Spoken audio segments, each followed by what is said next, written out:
And now we have Volker Braun. Volker Braun will be talking about Vue and TypeDI. So without further delay, I bring you Volker Braun. Nice having you here, Volker. Thank you. Thank you for inviting me to talk, and thank you for organizing this whole thing. It's been great so far, and now I'll have to try to add my small contribution to it. So first of all, I'm Volker Braun. I'm also in Berlin. I don't know how many people are from Berlin on these online meetup and how many people are from all over the world. In any case, if you're in Berlin, welcome. If you're on YouTube Live on the other side of the globe, great, welcome again. I didn't quite start with programming, but did a scientific career, and then only came pretty late to front-end development. I mostly did other more scientific computation. You might know me as the release manager of SageMath.org, an open source computer algebra system, but maybe not. In any case, that's not what I'm going to talk today. Today, I'm talking about my experience with TypeDI and Vue. It was really a project that I started fall of last year, hadn't used neither one of those, and it really turned out to work really well together. That was my experience, and I wanted to share that experience with you. It's not one of those things where after a month of work, you find out, oh, this sucked and I should have never done that. No, this was actually really nice. So let's jump in and let me tell you a bit about the problem that I set out to work on. So this is what we are doing is we basically we provide software for conference organizers. So imagine you are a conference organizer and your first problem is always you need to get the data on your web page. You already have a web page. It's always WordPress or something horrible, but it's not something that you want to change. So what do? We want to write a plugin that you can put on your web page. We already have a management system for your conference data where you can have your data for your speakers and lectures and whatnot.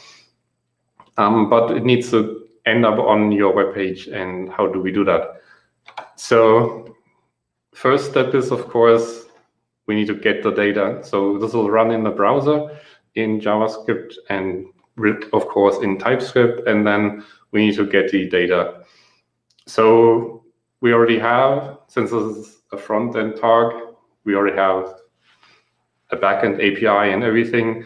So what can you do? Well, you can pass it certain IDs, and it gives back data, JSON, nothing exciting. There's IDs for speakers and lectures and tons of other things. And because your conference isn't the only one that we have in our system, then you have an ID for your conference as well, which I'll sometimes call organization ID. And that's part of the API. And then there are queries where you're not coming with, I have an ID, but give me all of something with certain filters, and good. So that's the starting point. Then how do we make that into a program? Like there's of course the part that actually spits out HTML at the end, but that's not where I would start. I would start by thinking about how is my program going to be, like in big strokes, how is this going to work?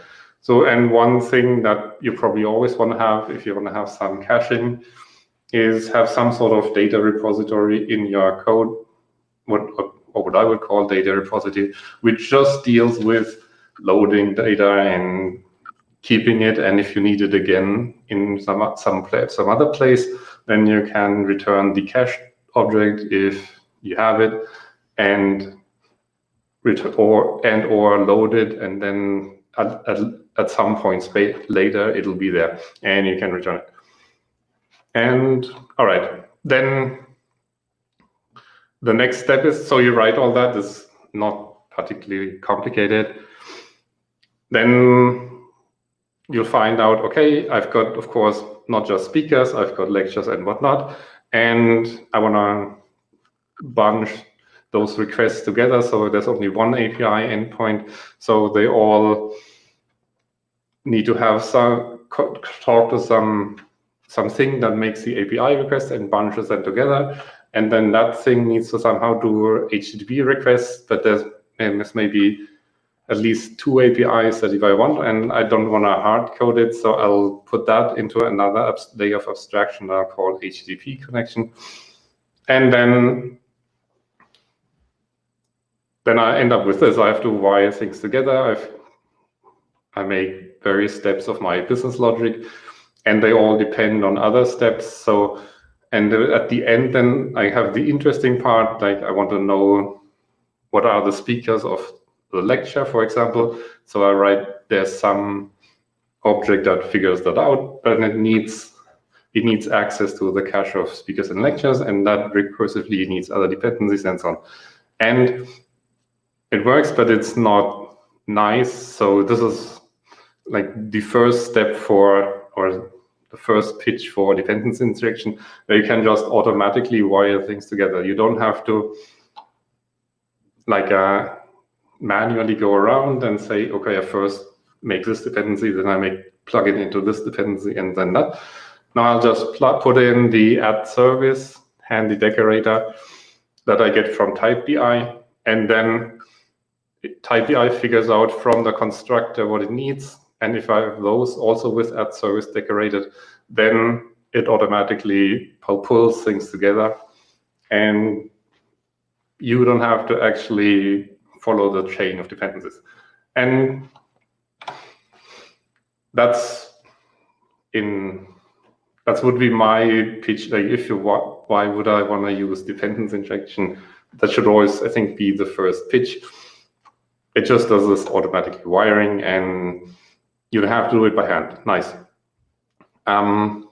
Maybe more formally, there's always some identifier for your dependency and the actual thing that it's being resolved with. That was not actually that visible, so let me just point it out. The type is the dependency identifier, and then conveniently, the resolution for the dependency is the instance of the type by default. Great. But you can override that for, and I'm not going to show examples for that, but that is then great for the usual ratio for why would you want to use dependency injection is, oh yeah, you can mock services in unit tests because you'll just inject a mock service instead of the actual service, and then you're not actually making HTTP requests in the unit test. But it's perhaps not that sexy a first pitch, so I'll just say this. It's one way of dealing with globalness. The dependency identifier, the type is global, and that's great because you only want to have one type. But the actual thing that it's being resolved with is not necessarily global. There's a default one that comes from an instance of type, but you can override it for various reasons. And then, okay, that was the first step. Now we have a repository that can pull the data, and we have a tool to tie together the repository and various business logics. And then it turns out there's actually quite an annoying amount of business logic, but that was actually fine. I mean, it's so what you have to do, you have to sort and filter when you filter lectures by keywords or by tags that you can give, all that. More, there's configuration. If you have a plugin on your web page, you probably want to change colors and paddings and fonts in some somewhat same way. So there needs to be some way to store the configuration for visual things and for what kinds of filters there are and so on. And once you have the configuration, put that in some sort of theming that uses the configuration data that's, again, stored in some service and turns it into the right things like CSS variables. And then there's time zones for perhaps not the last thing, because the backend, of course, shouldn't know about things like time zones. It should know about, it should just store a time as a number, and then you render it, but suddenly everybody has a different idea of, do you want your local time zone or some specific time zone, or what, or do you want to switch between different time zones on your web page?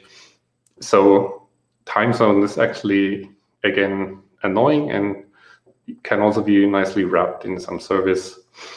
And that was actually quite a nice developer experience. Just personally, I found that really nice. Also very nice, organize everything into services that inject everything as required and so on.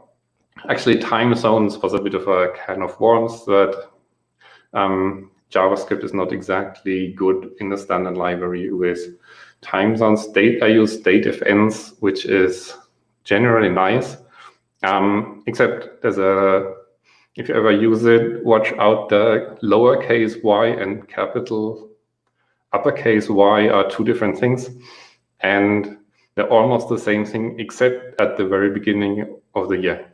And well, shit happens, but we fixed that. Okay, fine. So this was, so far, there's nothing to see, right? It's just the business logic. It does everything that you want, except showing it on the screen. So how do we show it on the screen? Of course, there's no shortage of frameworks. So I decided I'll use a framework that I hadn't used before, because why not?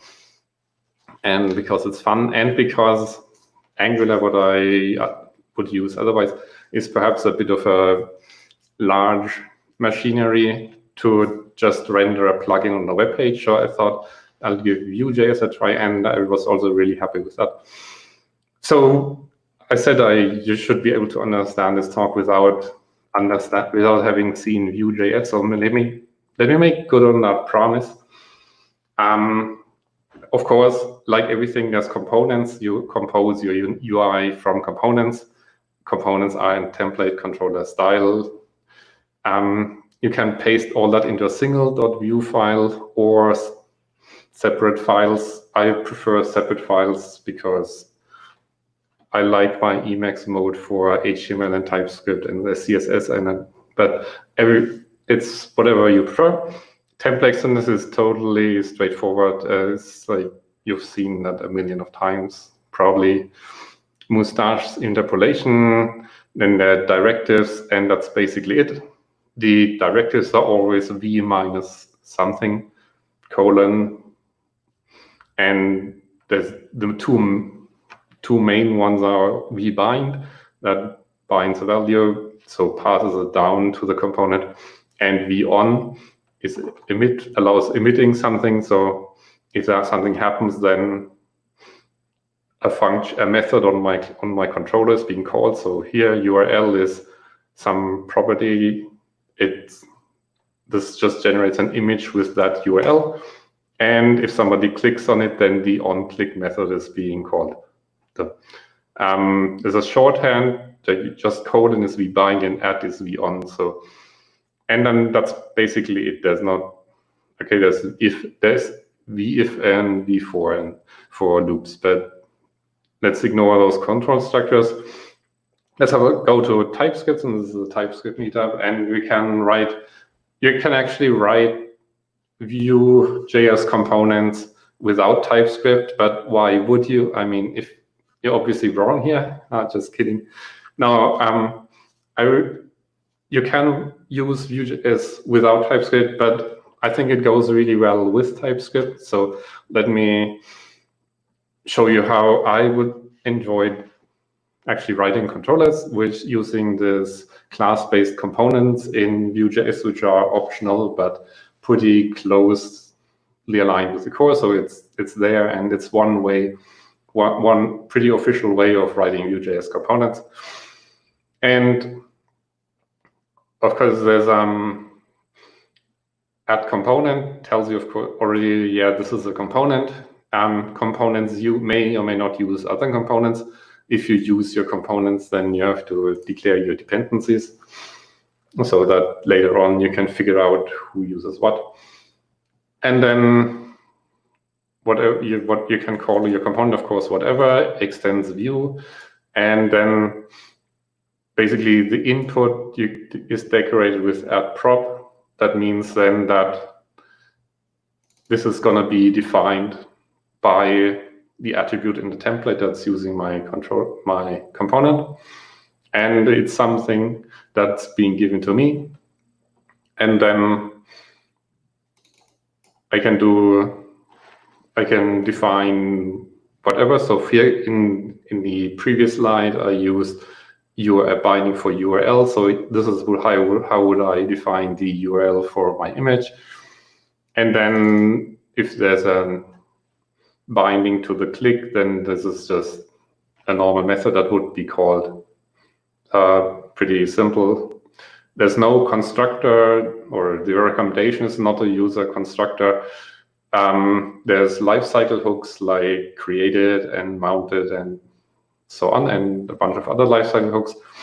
And you should be using this. This is more aligned with the view lifecycle of components. And there's not just construction and destruction.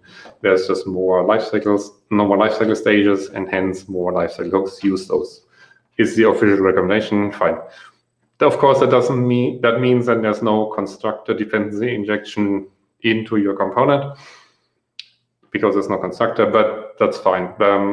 No big deal. We'll just use another way to pull something out of the dependency injection. All right.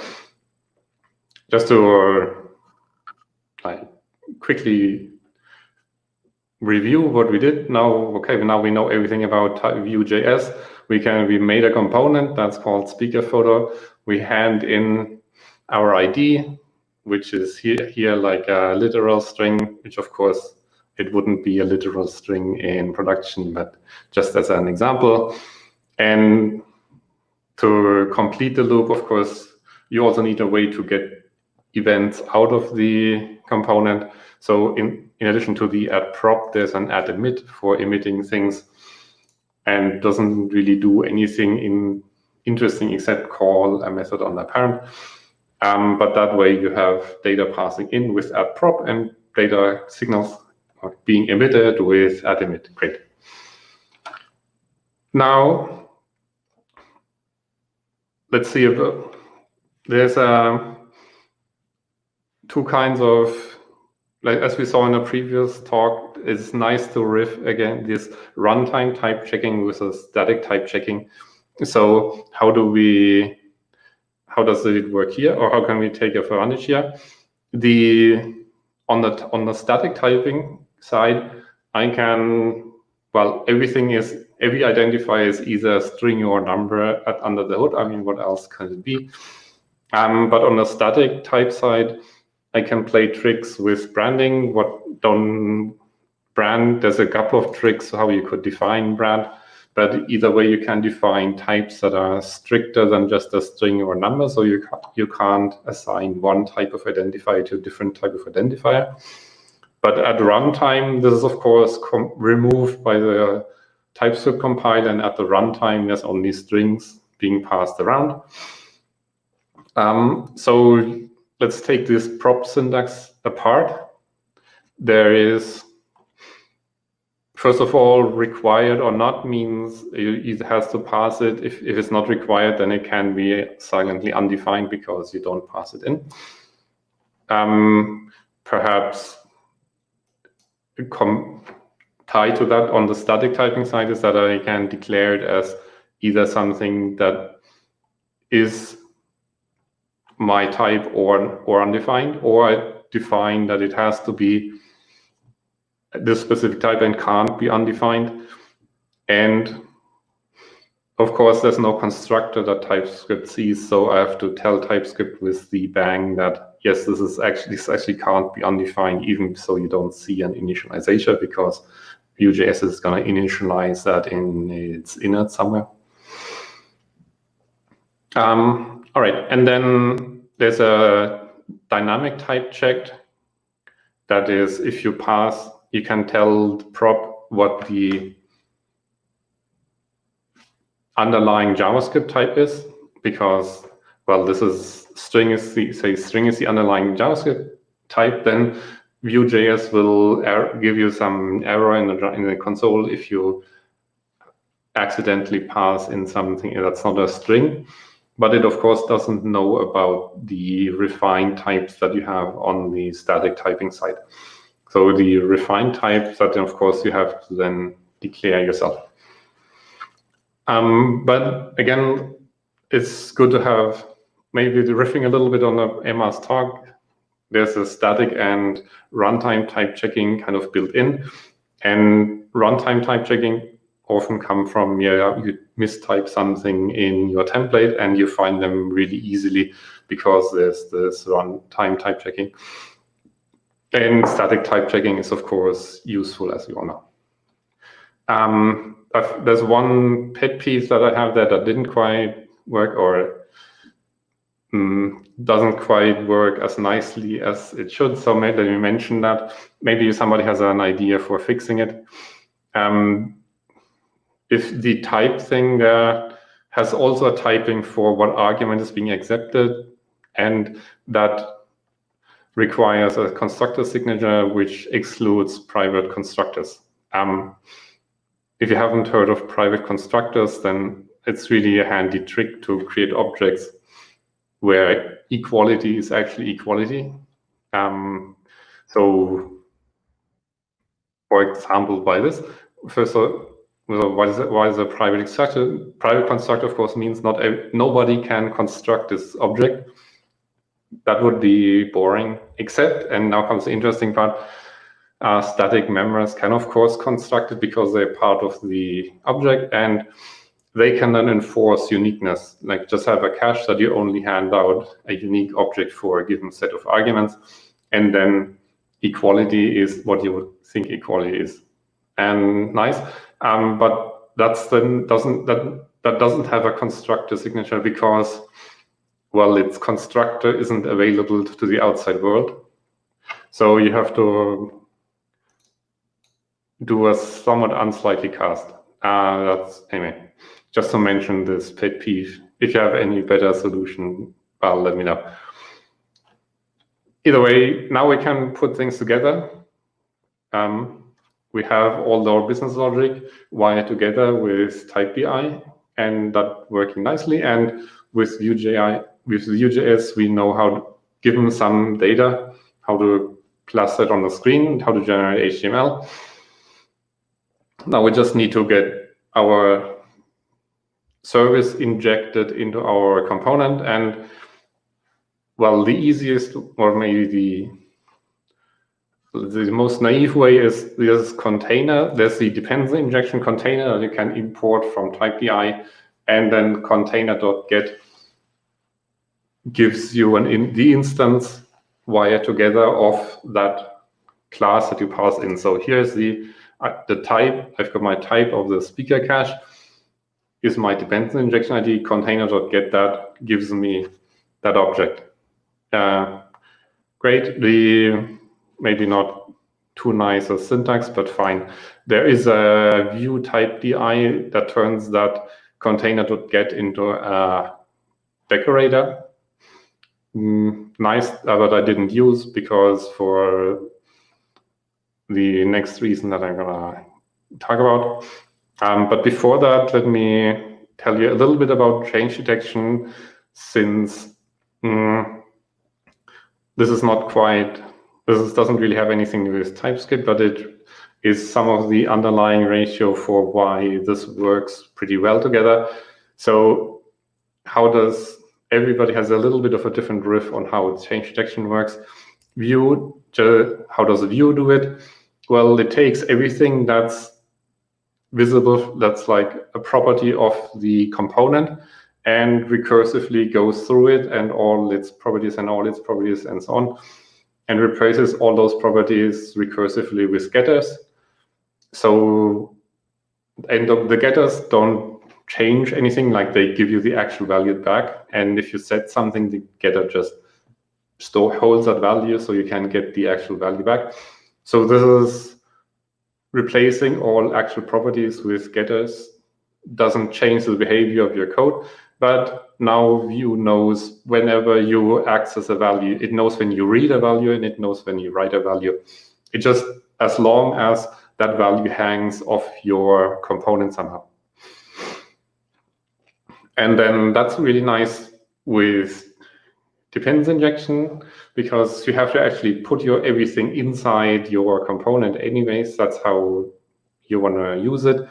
So it's, what wouldn't work is if you have some global variables that lives in some other module, because then Vue, you can access that, but Vue doesn't know that. Vue wouldn't have had a chance to replace those properties with getters. Only once you assign things into your component will this whole mechanism work. So it's kind of natural that you assign all your things to properties inside your controller, and dependency injection works great for that. That's the like half of how the change detection works. Now the other half is that the getters inside the component, which are called computed properties in Vue if you read the documentation. Now they are getting rendered, for example, with Moustaches into your template. But then Vue, when it renders them, it evaluates them and sees where did it in your code, which thing did it have to look at to evaluate that interpolation. So, and then this is only ever recomputed if one of those inputs changed. So this is really nice that it automatically caches everything. It figures out what the dependencies are of your compute graph, and only if any of the dependencies changes, then only the things that are actually dependent on that are being reevaluated. And if that scares you, you can actually opt out with object freeze. So if you don't want your properties converted, then you can do that. All right. So this is why, but still, just to mention that this is why I think dependency injection and having things actually assigned inside your component worked really nicely with Vue. Okay, then of course this is great, but then the business requirements change, and now the next guy comes and says, okay, your plugin works great, but can we have the plugin 2 or 3 times on the same page, because I want my speakers there, and then I have lectures on one day and lectures on another day, and they're all on different places, and I just want to run the plugin a couple of times. And then that's of course, all right, now a challenge. What do we do? Okay, the easy part is vue.js, you can just blow up multiple times. You want a vue.js with multiple routes, great, no problem.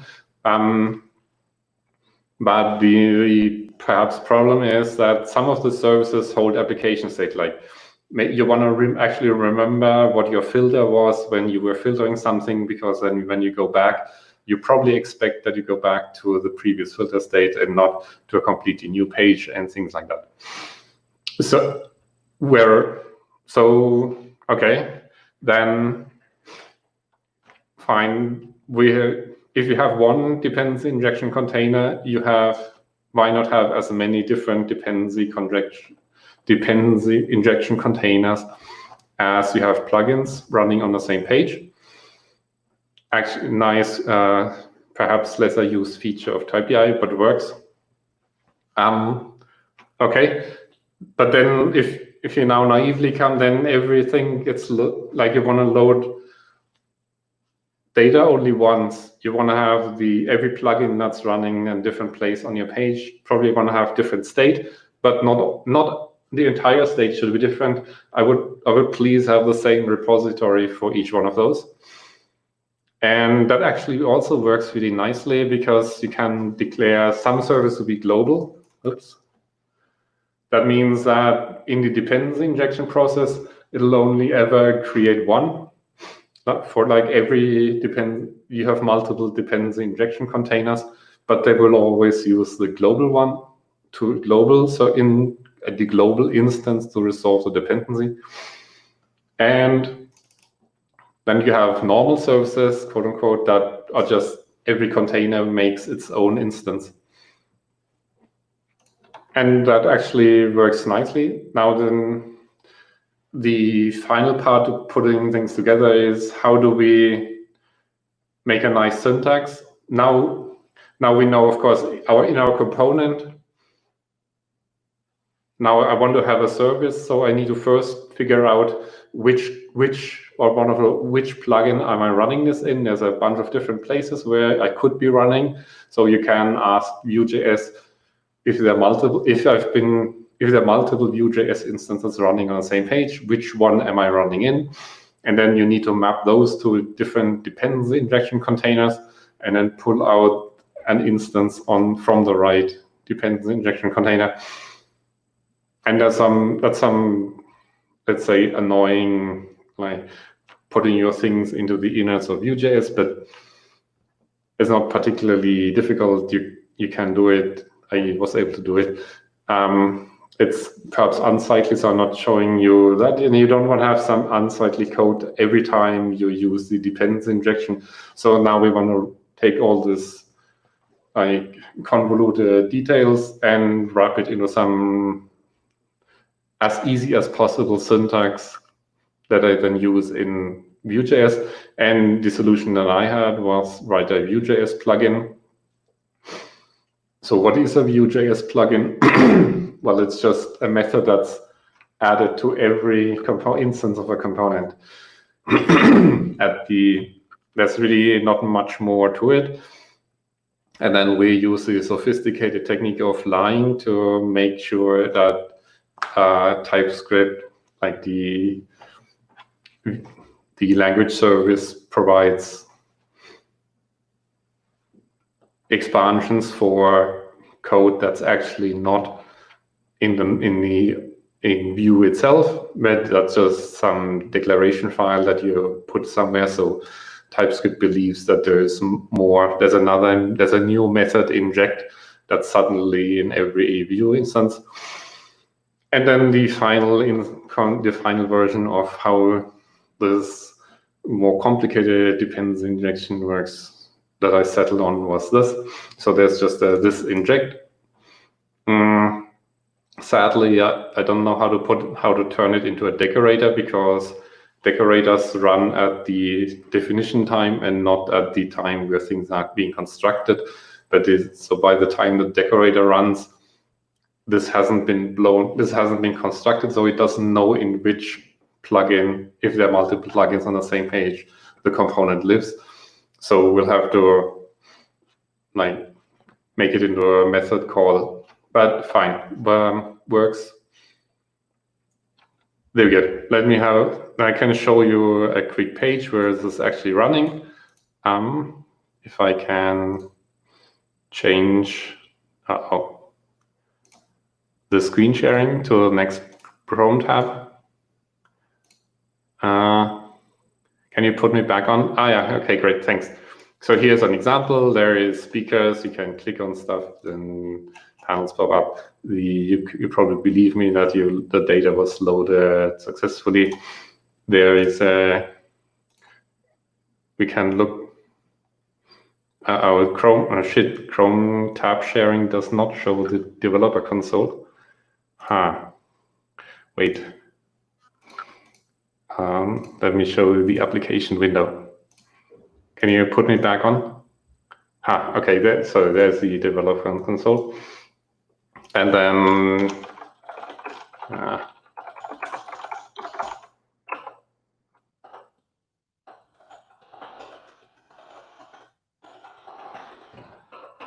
for example, just as a debug aid, you can inject in the different services. This is not particularly complicated.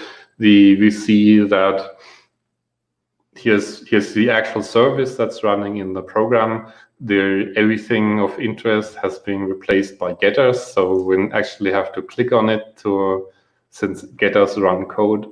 So we have to click on it to see it. And then that's it. And the actual data class for my object, I'm using object freeze to opt out of this, because my models are immutable. Vue.js doesn't need to watch the like name. The name can only change if the model changes. So there we are. This is basically was my talk. I just wanted to say there's one more tie-in with Emma's talk, because I'm also using JSON schema, and I didn't realize it before that this is what he was talking about. Because the configuration is also some object that's held by some configuration service that is the entire configuration, like colors and whatnot.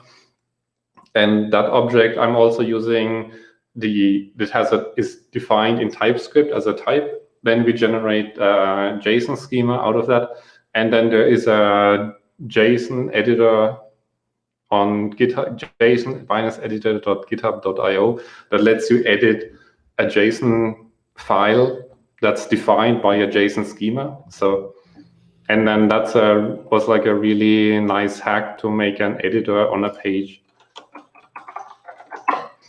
that just edits the underlying data. And with the scheme defines what kind of fields you can edit. The JSON editor, which is a totally different project, makes then the different input fields, and then I can edit the color and change a different primary color and so on.